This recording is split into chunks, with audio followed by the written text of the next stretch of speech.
지난주 말씀 다시 한번 제가 읽겠습니다. 그러므로 너희 마음의 허리를 동이고 근신하여 예수 그리스도께서 나타나실 때에 너희에게 가져다 주실 은혜를 온전히 바랄지어다. 이게 주동사가 뭐라고요? 핵심 동사가 바랄지어다. 영어로 얘기하면 hope. 다른 말로 번역하면 소망할지어다 그랬습니다. 온전히 온전히 소망할지어다. 그러니까 소망으로 가득 차 있으라는 말씀이죠. 그러니까 이렇게 사람을 툭 누르면 소망 이렇게 튀어나오는 소망 이렇게. 그게 이제 소망으로 가득 차 있는 거죠. 톡 하면 소망, 톡 하면 사랑, 톡 하면 기쁨. 이제 그게 가득 차 있는 거잖아요. 그러니까 소망으로 가득 차 있으라, 온전히 바라라. 그 말은 우리 안에 소망이 가득 차 있어야 된다 그 말입니다. 세상이 어떻든지 이 세상 모든 것이 다 소망 없이 사라져가도 그리스도 예수에 대한 소망 때문에 나를 툭 건드리면 소망이 튀어나올 정도로 내 안에 소망이 있어야 된다는 것입니다. 교우들을 만나면 종종 갑갑한 이야기들을 듣습니다. 앞으로 어떻게 살아야 할지 막막한 이야기도 듣습니다. 불안한 하루하루를 살아야 하는 마음 졸이는 이야기도 듣습니다. 그러나 우리는 예수 믿는 사람입니다. 그래서 우리는 누가 보아도 소망 있는 사람으로 살아가야 하는 것입니다. 온전히 바랄지어다. 오늘 말씀은 복음을 들은 사람, 예수 믿는 사람에게 주시는 두 번째 명령입니다. 그러니까 지난주가 소망한다가 복음 들은 사람에게 주시는 명령이었다면 오늘은 두 번째 명령이에요. 14절, 15절 말씀 같이 한번 읽을까요? 시작. 너희가 순종하는 자식처럼 전에 알지 못할 때에 따르던 너희 사역을 본받지 말고 오직 너희를 부르신 거룩한 이처럼 너희도 모든 행실에서 거룩한 자가 되라. 지난주처럼 여기서 제일 핵심 단어가 무엇이겠습니까? 거룩한 자가 되라. 거룩한 자가 되라. 영어로 얘기하면 be holy 그 말인데 쉽게 번역하면 거룩하라 그 말입니다. 거룩하라. 그러니까 지난주는 소망하라. 이번 주는 거룩하라. 이제 내가 예수 믿는 사람이면 나는 소망이 있어야 되고 나는 거룩해야 된다. 그것이 자연스러운 결과라는 거죠. 그래서 그 앞에 그러므로 이게 붙어 있는 거예요. 그러니까 오늘 말씀도 제가 괄호 안에 넣어놓긴 했지만 그러므로 이렇게 읽어야 됩니다. 내가 예수 믿기 때문에, 내가 하나님의 은혜를 받았기 때문에, 하나님의 선택을 받았기 때문에, 내가 좋은 교회에 다니기 때문에 그러므로 그 결론이 너무나 자연스럽게 우리는 거룩한 사람이 되어야 된다는 것입니다. 자녀는 부모에게 순종하는 것이 자녀죠. 요즘 자녀들은 부모에게 순종을 잘 안 하는 것들이죠. 자녀는 원래 부모에게 순종하는 것들이잖아요. 우리는 누구의 자녀입니까? 하나님의 자녀. 그러면 우리는 누구에게 순종하는 것들이어야 하나요? 하나님에게 순종하는 것들이어야 한다는 것입니다. 오늘 말씀에 보면 너희가 순종하는 자식처럼, 그러니까 우리가 하나님을 아버지로 믿고 아버지에게 순종하는 자들이라면 거룩하라는 것입니다. 그러니까 우리가 거룩하지 않으면 우리는 나쁜 것들이 되는 거죠. 나쁜 자녀들이 되는 것입니다. 우리가 우리 자녀들 우리한테 순종하지 않으면 우리가 이 나쁜 것들, 요즘은 그런 말도 잘 못하고 살지만 그러잖아요. 속으로라도. 우리가 하나님께 순종하지 않으면 우리는 나쁜 것들이 되는 것입니다. 애비 없는 사람처럼 남의 집 아이처럼 살지 말고 아버지를 몰랐을 때, 천국을 몰랐을 때, 은혜를 몰랐을 때, 복음을 알지 못했을 때 그때 가졌던 사욕이 무엇입니까? 우리 성경에 오늘 사욕이라고 되어 있는데 그래서 나쁜 생각 그런 말입니다. evil desires. 나쁜 욕정들, 욕심들, 내 마음속에 있는 나쁜 생각들 그것들을 버리고 거룩하게 살라는 것입니다. 그것이 하나님 아버지께 순종하는 것이고 그것이 복음을 받은 우리가 너무나 자연스럽게 살아야 내야 하는 삶이라는 거죠. 하나님은 우리를 거룩하게 부르셨습니다. 데살로니가전서 4장 7절에 하나님이 우리를 부르심은 부정하게 하심이 아니요 거룩하게 하심이니. 하나님이 우리를 구원하신 이유는 우리를 거룩하게 만들려고 부르셨다는 것입니다. 여러분 거룩하신가요? 노력하고 계신가요? 하나님께서 우리를 구원하신 이유는 우리를 거룩하게 하기 위해서니까 우리가 거룩하게 살게 하기 위해서 하나님께서 우리를 구원하셨다는 거죠. 돼지 우리에서 쥐염 열매를 얻어먹고 살 수밖에 없는 아들이 아버지에게 돌아왔을 때 아버지는 자기의 반지를 빼서 그 아들에게 끼워주고 가장 좋은 옷으로 입히고 잔치를 베푸셨습니다. 문둥병자 같은 죄투성이 인간을 하나님께로 오게 하셔서 그리스도의 피 뿌림으로 깨끗이 씻으시고 하나님 아버지의 사랑의 반지를 끼워주시고 하나님의 은혜의 잔치를 베풀어 주셨습니다. 딸아이가 가지 말아야 할 곳에 가고 만나지 말아야 할 사람을 만나고 하지 말아야 할 짓을 한다면 딸이 있는 제 마음은 어떻게 표현할 수는 없을 것 같아요. 그런 이야기 많이 듣잖아요. 세상에 자녀들이 나가서 하지 말아야 할 것, 만나지 말아야 할 사람, 가지가 말아야 할 곳에 간다면 그 부모의 마음은 찢어지겠죠. 몇 달을 찾아서 또 찾아와서 또 보살피고 또 이렇게 씻기고 그러면 좀 이따 또 나가고 그런 이야기들을 우리가 종종 신문에서 듣지 않습니까? 그런 아이가 우리 가정에 있다면 그 부모의 마음은 어떻겠습니까?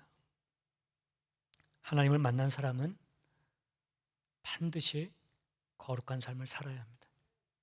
그것이 우리가 나의 아버지 되시는 하나님에게 순종하는 것입니다. 그래서 오늘은 거룩에 대해서 제가 조금 말씀드리려고 그래요. 거룩에는 두 가지 뜻이 있습니다. 두 가지. 그 중요한 뜻 하나가 있고 조금 secondary, 그 다음 뜻이 하나 있어요. 제가 두 번째 걸 먼저 말씀드리는데 우리가 흔히 거룩하다 그러면 깨끗하다 그걸 먼저 생각합니다. 거룩하다. 윤리적으로, 도덕적으로, 성적으로, 종교적으로 깨끗한 것을 우리는 거룩이라고 합니다. 오늘 본문에도 저희가 14절, 15절 제가 다시 한번 읽으면 너희가 순종하는 자식처럼 전에 알지 못하던 때에 따르던 너희 사욕, 이게 나쁜 거죠. 나쁜 생각, 더러운 욕정, 사욕을 본받지 말고 그랬습니다. 사욕을 본받지 말고 더러운 욕심, 나쁜 마음, 못된 생각을 따라 살지 말고 하나님을 따라 거룩하게 살라는 것입니다. 이것을 좀 더 자세하게 설명한 것이 베드로전서 4장 3절 말씀입니다. 너희가 음란과 정욕과 술 취함과 방탕과 향락과 무법한 우상 숭배를 하여 이방인의 뜻을 따라 행한 것은 지나간 때로 족하도다. 그것은 다 옛날 것으로 지나간 것으로 그렇게 여기고 살라는 거죠. 이것이 거룩의 의미입니다. 옛날 것을 다 버리고 깨끗한 하나님의 사람으로 살아가는 것이죠. 거룩의 더 중요한 첫 번째 의미, 핵심적인 의미는 원래 구약에서 우리가 거룩이라고 이야기할 때는 구별되었다라고 할 때 거룩이라고 하는 말을 씁니다. 거룩 무슨 뜻이라고요? 구별되었다, 구별됨. 깨끗하다고 다 거룩한 것이 아닙니다. 그릇을 보면 성경에 그릇 비유가 많이 나오잖아요. 깨끗한 그릇도 있고 더러운 그릇도 있고, 근데 비싼 그릇도 있고 싼 그릇도 있고 이렇게 좋은 그릇이 있어요. 그릇이 깨끗해요. 잘 닦아놨습니다. 그렇다고 이 그릇이 거룩한 그릇은 아닙니다. 깨끗한 그릇이죠. 얘가 거룩하게 되려면 하나님의 전에 드려져야 거룩해지는 것입니다.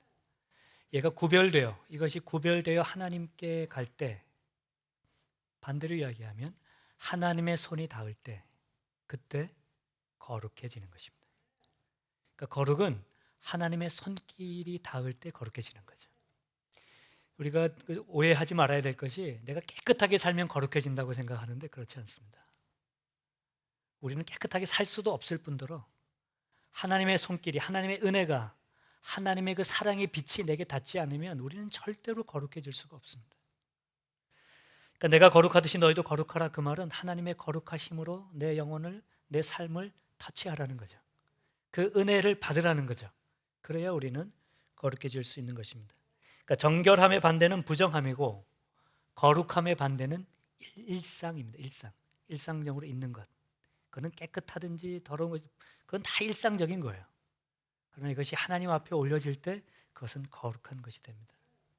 여러분, 그래서 거룩하시려면 하나님께 자기의 삶이 드려지셔야 돼요. 세상에서 깨끗하게 산다고 거룩한 사람이 되는 것이 아닙니다. 성도는 하나님의 손길 안에서, 그리스도의 은혜 안에서 내 삶이 하나님께 올려질 때 그때 성도, 거룩한 무리가 되는 것입니다. 그것이 여러분과 부족한 제가 하나님 앞에서 거룩할 수 있는 이유죠. 오늘 말씀에 보면 하나님께서 거룩한 것처럼 너희도 거룩하라 그랬는데 이 거룩함이 무엇인지 조금 더 자세히 보겠습니다. 하나님의 거룩함, 하나님의 구별되심. 그래서 우리 성경에서 우리 몇 가지 예를 볼 수 있습니다. 이사야는 하늘의 보좌, 하나님 앉아 계신 그 하늘을 보고 너무 감격해서 그때의 감격을 이렇게 적었습니다. 우시야 왕이 죽던 해에 내가 본즉 주께서, 하나님이죠, 높이 들린 보좌에 앉으셨는데 그의 옷자락은 성전에 가득하였고 스랍들이 모시고 섰는데, 스랍은 천사들을 말합니다. 각각 6날개가 있어. 오른쪽에 3개, 왼쪽에 3개.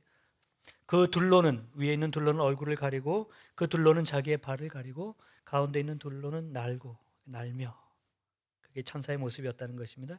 그리고 서로 불러 이르되, 천사들이 하는 소리가 있었어요. 그게 뭐냐면 거룩하다, 거룩하다, 거룩하다. 만군의 여호와 그의 영광이 온 땅에 충만하도다. 그것이 하늘의 모습이었습니다. 하늘의 천사들이 거룩하다. 그 히브리 말로 카도시, 카도시, 카도시, 카도시. 거룩하다.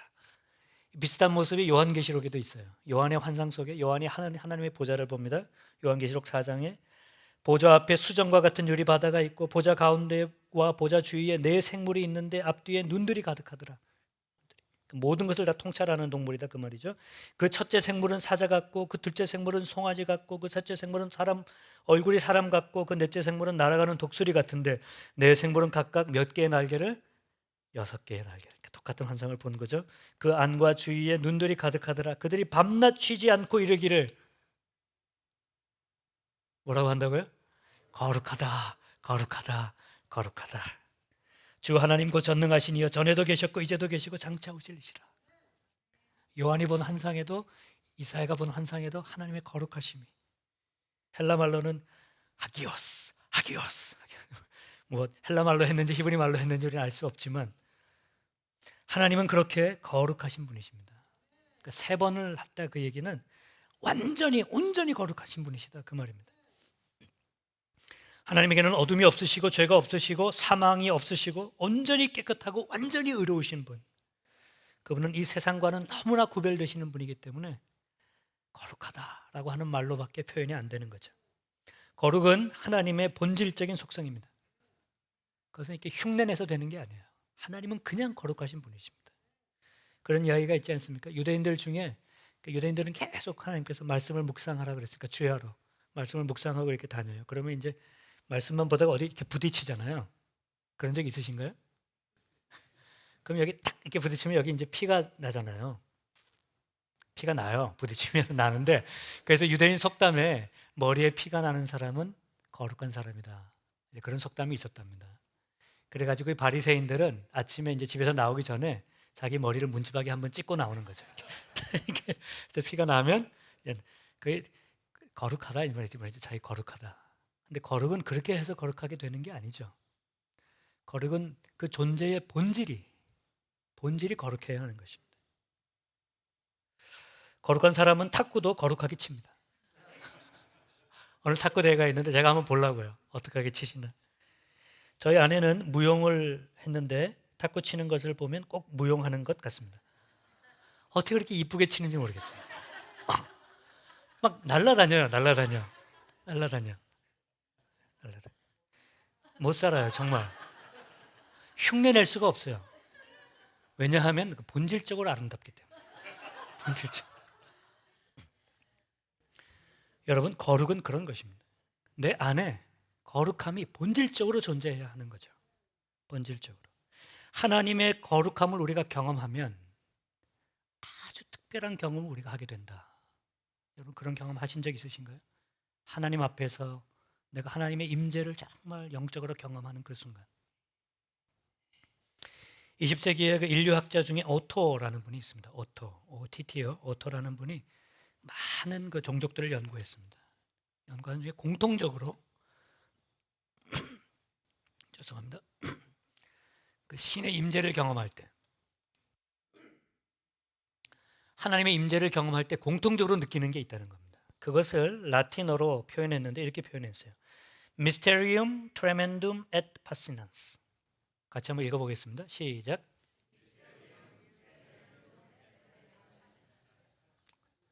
좀 더 확신 있게 시작.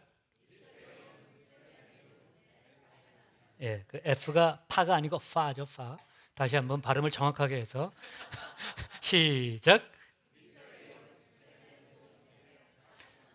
영어로 옮기면 mystery, mystery. 그 다음에 fearful, 그 다음에 fascinating. 그것이 하나님의 신비, 하나님의 거룩함을 경험할 때 우리가 느끼는 것이라는 겁니다. 하나님 앞에 서면, 하나님의 거룩함을 경험하면 우리의 일상적인 이런 것하고는 너무나 구별되게 달라서 우리는 하나님 앞에서 떨 수밖에 없고 tremendum, fearful, 두려움이 생긴다는 거죠. 하나님 앞에서. 그런데 it's fascinating. 그런데 그 하나님께 너무 가고 싶어진다는 거죠. 이 두려움과 가고 싶음, 이 두 가지가 하나님의 거룩함 앞에서 동시에 생긴다는 겁니다.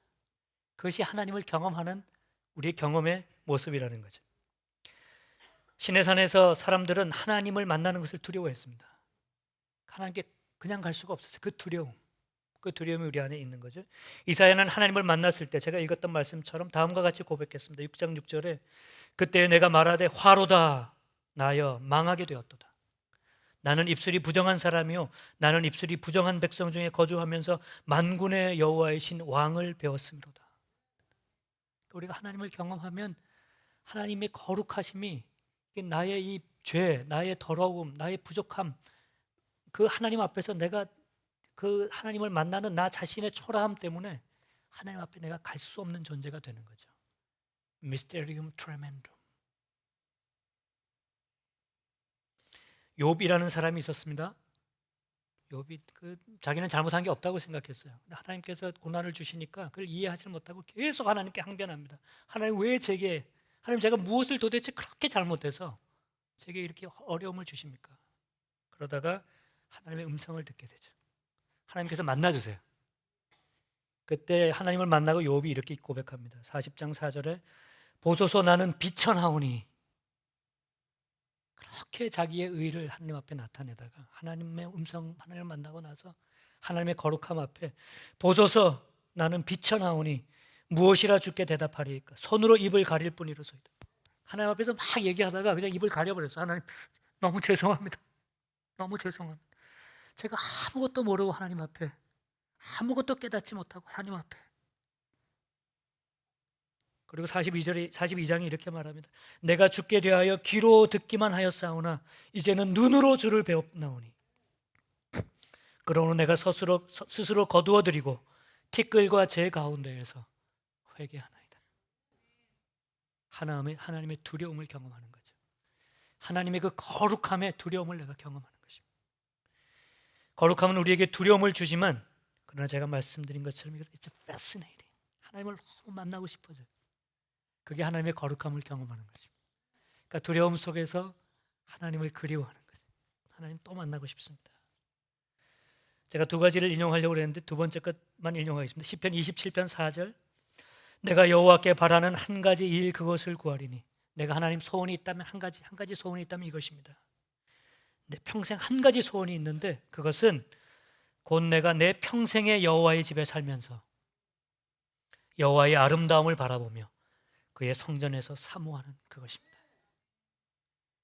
하나님께 가기에는 우리가 너무 두렵고 하나님께 가기에는 우리가 너무 비천한 존재이지만 하나님 제가 하나님 옆에서 평생 하나님의 아름다움을 바라보며 살고 싶습니다. 여러분 그것이 거룩함입니다. 그러니까 우리가 하나님처럼 내가 거룩하듯이 너희도 거룩하라 그 말은 우리를 보고 예수 믿는 사람이 우리의 삶을 보고 우리의 말을 듣고 나의 이 복음의 능력을 보고 사람들이 우리를 두려워하는 거죠.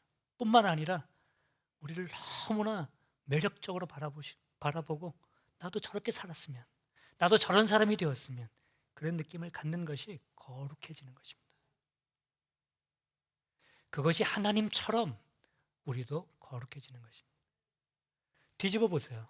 예수 믿는 내가 사람들 보기에 어떤 두려움도 어떤 힘도 아무런 능력도 없는 사람이라면 그냥 길거리에 이렇게 뱉어진 껌딱지 같은 종류라면 도대체 우리는 거룩함이라고는 뭐 이렇게 조금도 볼 수 없는 삶을 살고 있는 거죠. 우리가 어떤 사람도 내게 끌어올 수 없는 전혀 영적인 매력이 없는 사람이라면 우리는 하나님의 거룩함을 도대체 내 안에 실현해내고 있지 못한 사람들인 것입니다. 거룩의 또 하나의 요소가 있어요. 예수 그리스도의 거룩함. 누가복음 5장에 이런 이야기가 있습니다. 베드로가 밤새 고기를 잡는데 아무것도 잡지 못했다. 그런데 예수님께서 오셔서 베드로야 깊은 데 가서 그물을 던져라 그렇게 말씀하셨다. 베드로가 대답했다. 밤새도록 못 잡았는데 거기 가서 던진다고 고기 잡겠습니까? 그렇게 대답하지 않고 어떻게 대답했다고요? 말씀에 의지해. 우리 주보 제일 앞에 있잖아요. 선생님, 우리들이 밤이 새도록 수고하였으되 잡은 것이 없지만은 말씀에 의지하여 내가 그물을 내리리이다. 그물이 찢어질 정도로 고기를 잡았습니다. 혼자 할 수 없어서 다른 배들의 도움을 청했습니다. 그리고 베드로는 이렇게 반응했습니다. 시몬 베드로가 이를 보고 예수의 무릎 앞에 엎드려 이르되 주여 나를 떠나소서 나는 죄인이로소이다. 하나님을 만난 거죠. 그리스도 그 하나님을 만난 것입니다. 그리고 베드로는 주님 곁에 꼭 붙어 있었어요. 그것이 Mysterium Tremendum and Fascinans.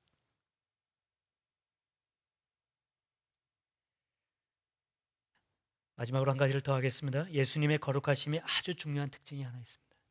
마가복음 1장, 저희 마가복음 1장 할 때 제가 한번 말씀드린 것 같기도 해요. 문둥병 환자가 있었습니다. 예수님께 와서 무릎 꿇었습니다. 원하시면 저를 깨끗게 하실 수 있습니다. 예수님께서 이 불쌍한 사람을 보시고 손을 내밀어 만지시며 그에게 대시며 내가 원하노니 깨끗함을 받으라 그렇게 말씀하셨습니다. 그리고 그 사람은 나았습니다. 그냥 말씀으로 하셔도 되는데 손을 만지셨어요. 하나님의 사랑, 그리스도의 사랑이죠. 이 말씀을 팀 켈러라는 분이 아주 인사이트 있게 해석하셨는데 문둥병은 원래 만지면 자기한테 없는 병입니다. 그리스도의 거룩함이 그 사람의 병을 낫게 했다는 거죠. 역전된 거죠. 역전된 것입니다. 예수님은 손을 내밀어 문둥병을 만지셨지만 문둥병이 예수님에게 옮은 것이 아니라 예수님의 거룩함이 그 사람을 거룩하게 만든 거죠. 그것이 거룩함의 능력입니다. 얼마 전에 저희 찬양대가 험한 세상 나그네 길 찬양했어요. 험한 세상 나그네 길 기억나시나요? 그 원래 제목이 He touched me입니다. He touched me. 예수님이 나를 만지셨습니다. 예수님 만지셨습니다. 그 영어 가사가 이렇습니다. 너무 무거운 짐으로 나는 족쇄를 찬 것 같습니다. 내 마음속에는 죄책감과 부끄러움으로 나는 견딜 수가 없습니다. 그런데 예수님의 손이 나를 만지셨습니다. 그리고 나는 더 이상 예전과는 너무나 다른 전혀 다른 사람이 되었습니다. He touched me. 나를 만지셨습니다. 오, He touched me. 나를 만지셨습니다. 그리고 내 영혼 속에 기쁨이 폭포수처럼 흘러나옵니다. 뭔가가 일어났어요, 내 안에. 그리고 나는 압니다. 주님이 나를 만지셨다는 것을. 그것이 거룩함입니다. 그것이 예수 그리스도의 거룩함의 능력입니다. 여러분, 만지면 감염되는 사람이 있고 만져서 고치는 사람이 있어요. 그리스도인은 세상에 감염되는 사람이 아니라 세상을 하나님의 거룩함으로 고쳐내는 사람들인 것입니다. 그것이 예수님께서 우리에게 주시는 거룩함의 능력인 것입니다. 한국의 신천지 때문에 난리죠. 코로나 바이러스 신천지 때문에 지금 급격하게 퍼지게 됐어요. 그러니까 이 신천지 영적으로나 이 육적으로나 이 악한 바이러스 사람들을 막 감염시키고 있는 거죠. 예수님은 세상에 전염되지 않으셨습니다. 예수님은 세상을 그리스도의 거룩함으로 그리스도의 능력으로 변화시키셨죠. 그것이 진정한 거룩함의 능력인 것입니다. 여러분, 내가 거룩하니 너희도 거룩하라. 내가 거룩하니 너희도 거룩할지어다 말씀하신 하나님의 부르심을 오늘 마음속 깊이 새기시기 바랍니다. 과연 내가 어떻게 해야 이 거룩함, 그 하나님의 거룩함을 내 영혼 속에 담을 수 있을지 오늘 간절히 기도하시기 바랍니다. 성령의 능력으로 내 안에 그 거룩함의 능력이 나타날 수 있도록 정말 하나님께 매달리시기 바랍니다. 여러분들을 보면 두려울 정도로 하나님의 능력이 있는 그런 거룩한 사람이 되시기 바랍니다. 여러분들을 만나면 It's fascinating. 너무 매력적이어서 여러분을 만나고 싶어하는 그런 영적인 거룩함이 있는 여러분들 되시기 바랍니다. 그리고 여러분들이 만나는 그 사람들마다, 여러분들이 만지는 그 모든 것마다 하나님의 거룩함이 전염되는, 그야말로 거룩한 하나님의 백성 되시기를 주님의 이름으로 축복드립니다.